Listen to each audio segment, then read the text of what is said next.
नमस्कार साथियों, जो मैट्रिक परीक्षा 2023 में सम्मिलित होने वाले हैं बच्चे, उनके लिए आज मैं मॉडल सेट फर्स्ट 2022 का सॉल्व करके आपको सॉल्व करने वाला हूं।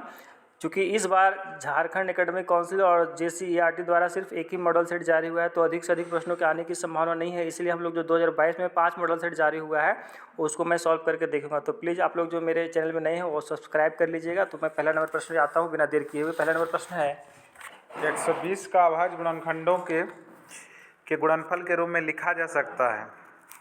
जब हम लोग 120 को अभाज्य गुणनखंड करेंगे तो इसका पहला आंसर हो जाएगा 2 गुना 2 गुना 2 गुना 3 गुना 5।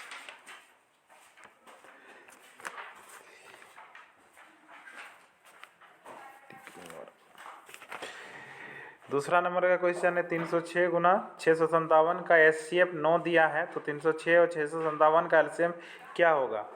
तो इसका ये 300 HCF एलसीएम निकालना है। HCF दिया है तो हमें करना है यहाँ पे 306 गुना 657 डिवाइडेड बाय 9, और इसको हम लोग कैलकुलेट करेंगे। जब कैलकुलेट करेंगे तो आ जाएगा आपका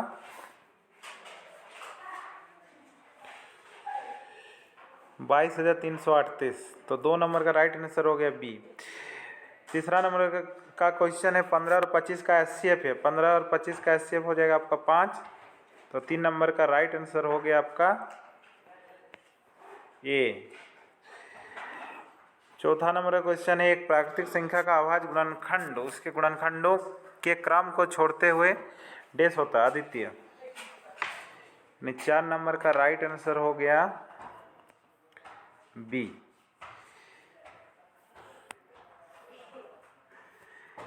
5 नंबर का क्वेश्चन है द्विघात बहुपद होगा जिनके शून्यकों का योग √2 है और गुणनफल 1/3 है।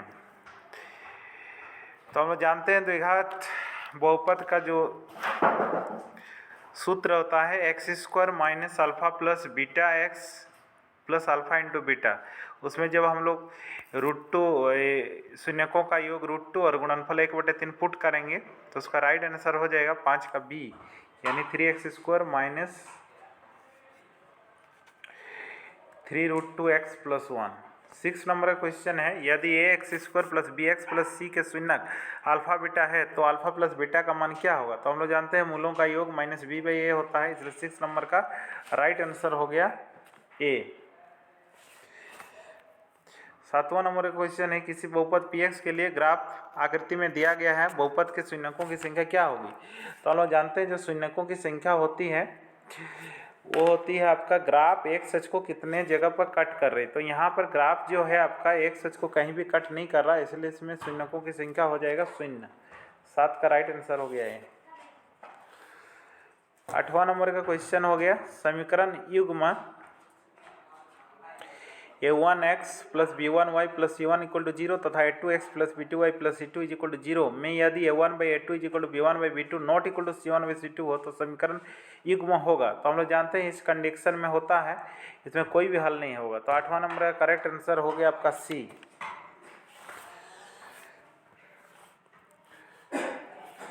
9 नंबर का क्वेश्चन है समीकरण युग्म 2x minus 3y equal to 0 तथा 3x plus 4y plus 20 equal to 0 द्वारा निरूपित सरल रखें। तो यहाँ a1/a2 निकालते 2/3 हो जाएगा, b1/b2 माइनस 3/4 जो कि a1/a2 not equal to b1/b2 है। तो इसमें क्या होगी आपका प्रतिच्छेदी रेखाएं होंगी, यानी 9 नंबर का करेक्ट आंसर हो गया बी, प्रतिच्छेदी रेखाएं।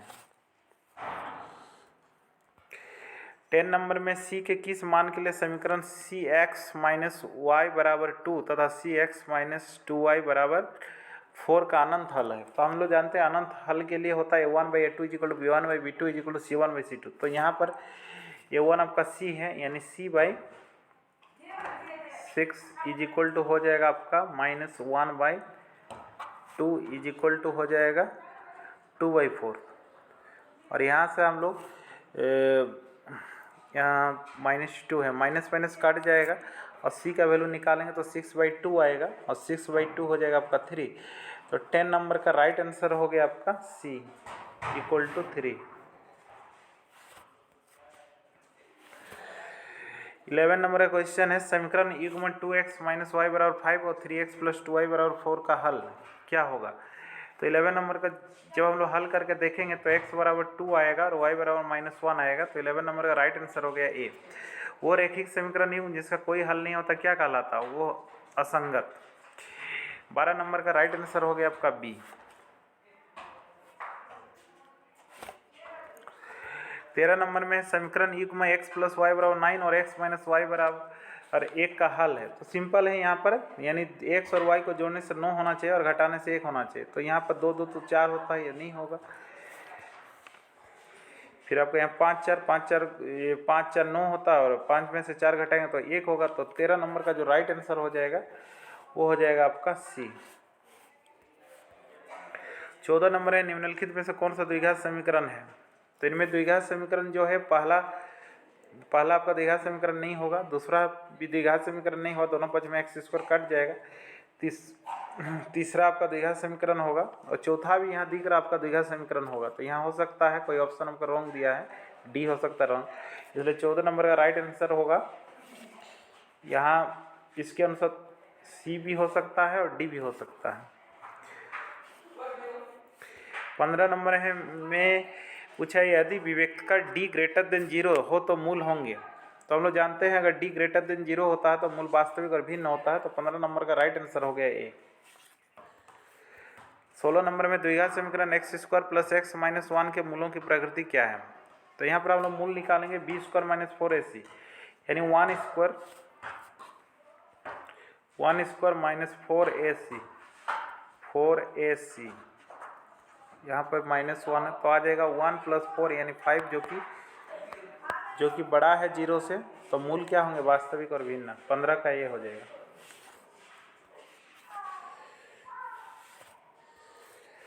सोलह नंबर का क्वेश्चन है द्विघात समीकरण x square plus x minus 1 के मूलों की प्रकृति क्या है।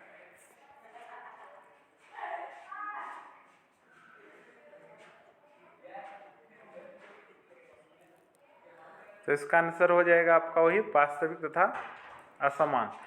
तो 16 नंबर में आपका बी स्क्वायर आपका यहाँ पे 1 है, 1 हाँ 5 हो जाएगा विविधकर, इसलिए वास्तविक तथा असमान, यानी 16 का बी हो गया।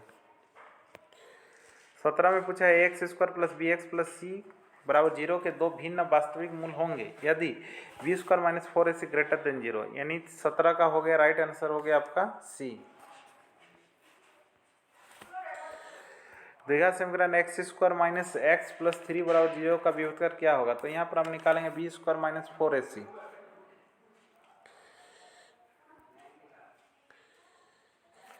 तो b यहाँ पर है आपका 1 है, तो -1 है, -1 का स्क्वायर 1 हो जाएगा -4ac। तो 1 - 12 = -11। तो इसका राइट आंसर हो गया डी का राइट आंसर हो गया आपका 18 का राइट आंसर हो गया डी।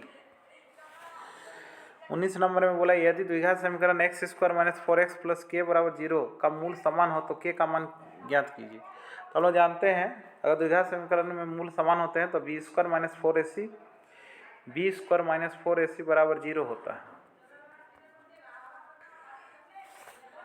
तो यहाँ b जो है आपका -4 है, -4 का स्क्वायर हो गया 16, -4ac -4 × 1 × k यानी 4k = 0। इसको हल करेंगे तो k का मान 4 आ जाएगा, इसलिए 19 का राइट आंसर हो गया आपका ए। 20 नंबर में पूछा है द्विघात समीकरण x square minus 5x plus 6 बराबर 0 का मूल ज्ञात करें। तो इसको मूल जब हम इसको हल करेंगे गुणनखंड विधि से या द्विघाती सूत्र से, तो इसका राइट आंसर हो जाएगा आपका बी। 20 का राइट आंसर हो जाएगा बी 2 3। 21 नंबर का क्वेश्चन निम्नलिखित में से कौन सा एपी में है। पहला है आपका 2 4 8 16, ये तो एपी में नहीं है। दूसरा 1 3 5 7, हाँ 21 का हो जाएगा आपका बी। 22 नंबर का क्वेश्चन पूछा है 2 7 12 का 10वां पद ज्ञात कीजिए। तो हम लोग जानते हैं 10वां पद बराबर होता है a प्लस 9d। यहाँ a आपका 2 है और d है आपका 5, तो 2 प्लस 9 गुना 5 45 और 2 47, यानी 22 का राइट आंसर हो गया सी।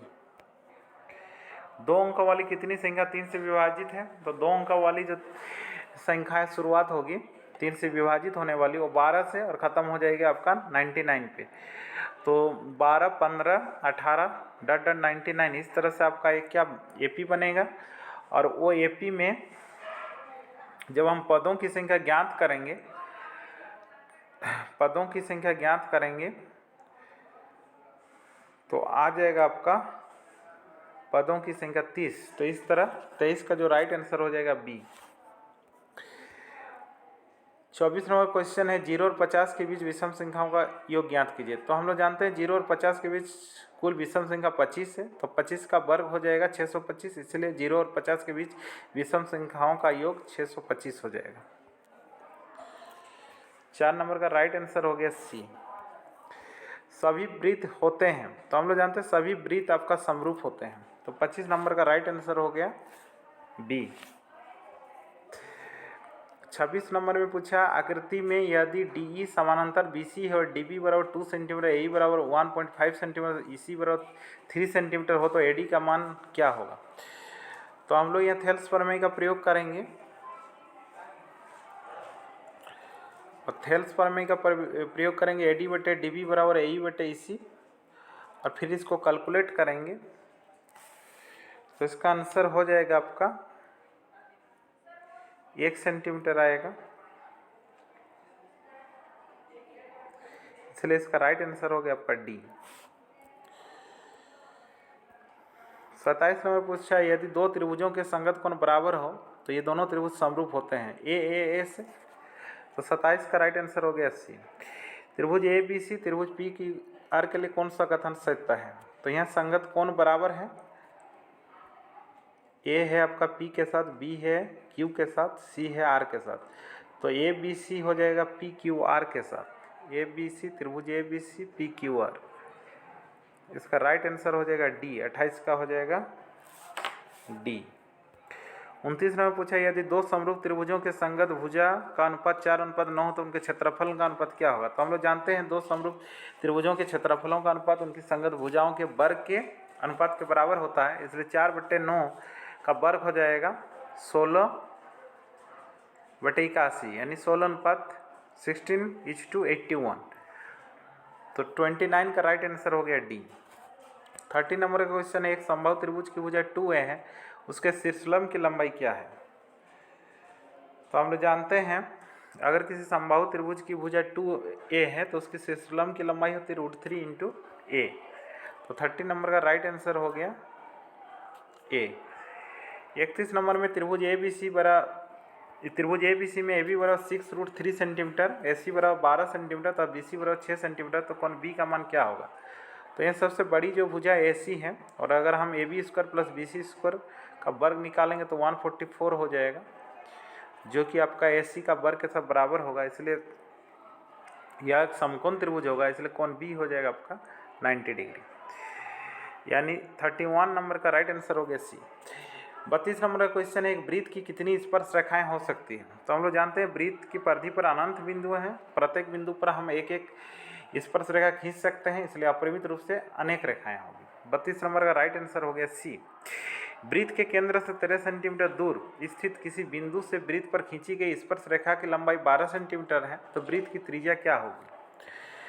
तो यहाँ पर जो है आपका वृत्त के केंद्र से, ये एक वृत्त है और वृत्त का केंद्र से आपका 13 सेंटीमीटर दूर एक आपका क्या है बिंदु है, स्थित बिंदु पर वृत्त पर खींची गई स्पर्श रेखा की लंबाई 12 सेंटीमीटर है, ये आपका 12 है और एक समकोण त्रिभुज हो जाएगा। यहाँ त्रिज्या निकालेंगे तो आ जाएगा आपका 5 सेंटीमीटर। 33 का राइट आंसर हो गया बी। 34 में एक बिंदु Q से एक वृत्त पर स्पर्श रेखा की लंबाई 24 सेंटीमीटर है और Q के केंद्र से दूरी 25 सेंटीमीटर है, तो वृत्त की त्रिज्या हो जाएगी आपका 7 सेंटीमीटर, इसलिए 34 नंबर का राइट आंसर हो गया ए। 35 नंबर का क्वेश्चन है, दो सकेंद्रीय वृत्तों की त्रिज्याएं 3 सेंटीमीटर और 5 सेंटीमीटर है। बड़े वृत्त की उस जीवा की लंबाई क्या होगी जो छोटे वृत्त को स्पर्श करती है। तो यहाँ दो वृत्त है, एक बड़ा वृत्त और एक छोटा वृत्त है। इसमें बड़े वृत्त की जो जीवा है छोटे वृत्त को स्पर्श कर रही है। तो ये आपका कितना है 5 सेंटीमीटर, ये है 3 सेंटीमीटर। तो ये समकोण त्रिभुज होगा। वृत्त के केंद्र से जीवा पर डाला गया लंब जीवा को समद्विभाजित करती है। तो ये 4 और 4 यानी 8 सेंटीमीटर। 35 नंबर का राइट आंसर हो गया ए, 8 सेंटीमीटर। 36 नंबर का क्वेश्चन है, थीटा केंद्रीय कोण और आर त्रिज्या वाले त्रिज्याखंड का क्षेत्रफल है। तो ये हम लोग जानते हैं, इसका फॉर्मूला होता है theta by 360 into pi R square. इसलिए 36 नंबर का राइट आंसर हो गया बी। 37 नंबर में है, वृत्त की सबसे बड़ी जीवा को क्या कहते हैं। तो हम लोग जानते हैं वृत्त की सबसे बड़ी जीवा को हम लोग व्यास कहते हैं। तो 37 नंबर का राइट आंसर हो गया आपका सी। 38 नंबर का क्वेश्चन है, आर त्रिज्या वाले वृत्त के उस चाप की लंबाई क्या होगी जो केंद्र पर थीटा कोण अंतरित करती है। तो इसका ही फॉर्मूला है theta by 360 into 2 pi R. इसका राइट आंसर हो जाएगा आपका सी। 39 नंबर का क्वेश्चन है, 6 सेंटीमीटर त्रिज्या वाले एक वृत्त के त्रिज्याखंड का क्षेत्रफल क्या होगा जो केंद्र पर 60 डिग्री का कोण अंतरित करती है। तो हम लोग ये वाला फॉर्मूला अप्लाई करेंगे, theta by 360 into pi R square यानी 60 डिग्री बटे 360 into pi R square. Pi हो गया आपका 22/7 और आर हो गया यहाँ 6 सेंटीमीटर यानी 6 का वर्ग। ये सब कट जाएगा, इसको हम लोग कैलकुलेशन करेंगे। तो इसका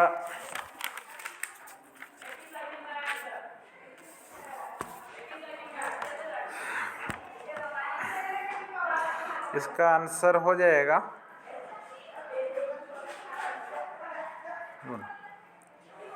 132/7 सेंटीमीटर स्क्वायर यानी 39 नंबर का राइट आंसर हो गया आपका ए। 40 नंबर का क्वेश्चन है, घोड़ा एक मैदान में 7 मीटर लंबी रस्सी पर बांध दिया गया है। उस भाग का क्षेत्रफल क्या होगा जहाँ घोड़ा चढ़ सकता है।